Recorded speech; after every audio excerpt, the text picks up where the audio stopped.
Dobrodošli nazaj v novi epizodi MCC uči. Danes bomo delali čemažev pesto. Jaz osebno sem fulfenica pesta in general, tudi bomo šali mojega zajtrka. Pesta in general, tako da vse, kar je pesto, eno A.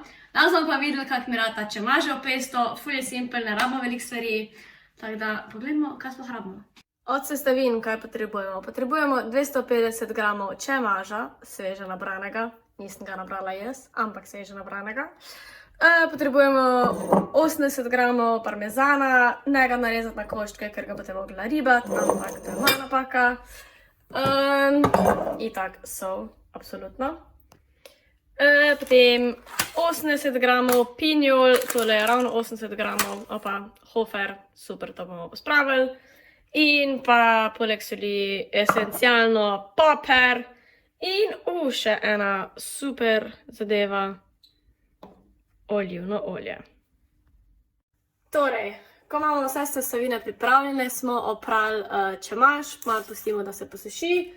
In medtem bomo naribali sir. Tako ste rekli, če ste pametni, si ga ne narežete. Jaz sem si ga pač narezala. In zdaj ga bomo naribali.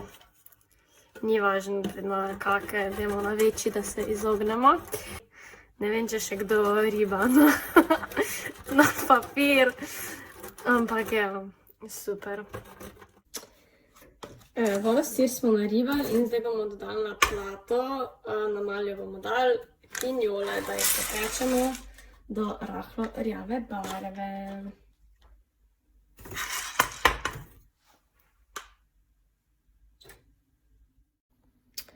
Pinjole pazimo, da ne zažgemo, zato samo za eno roko jih takole malo pomešamo, če ne pa malo s ponvo malo takole premešamo. Ampak ja, pustimo ene par minutk, da se obarvajo zlate barve, oziroma glih to, da vemo, da so zapečene, in potem bomo vse skupaj dali v mikser in zmiksali.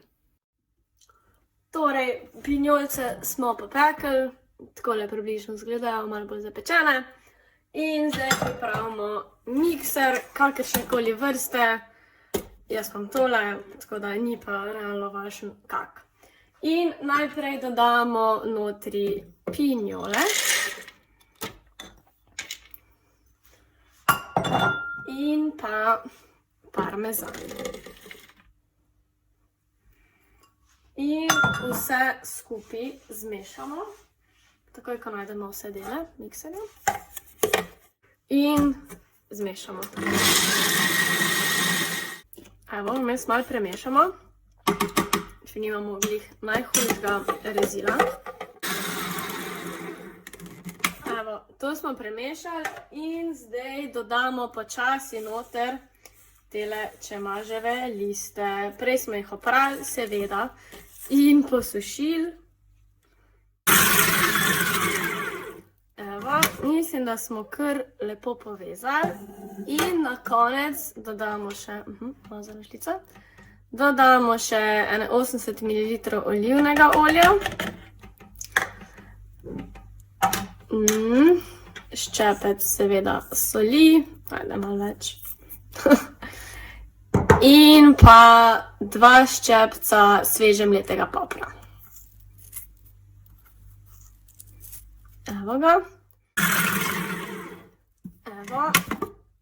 Tekstura je lepa, barva je lepa. In bomo tole zdaj dali dol, pomaknili in prestavili to v en tak kozarček, ki se fajn zapre, da je tesen in lahko potem postavimo to v hladilnik.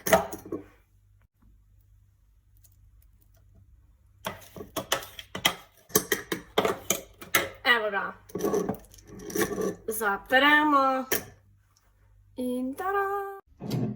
In to bi bil naš pesto, lahko postavite v hladilnik oziroma v nek hladnejši prostor, če je fajn zaprt. In ga pač porabite čim prej, ne zaradi tega, ker bi se mogel, ampak zaradi tega, ker je dober. Lahko porabite s testeninami, z njoki ali pa na kruh namazati. Tako da to, lepo se imejte, dober tek vam želim in pa jaz se pa zdaj pospraviti v kuhinjo. Tako da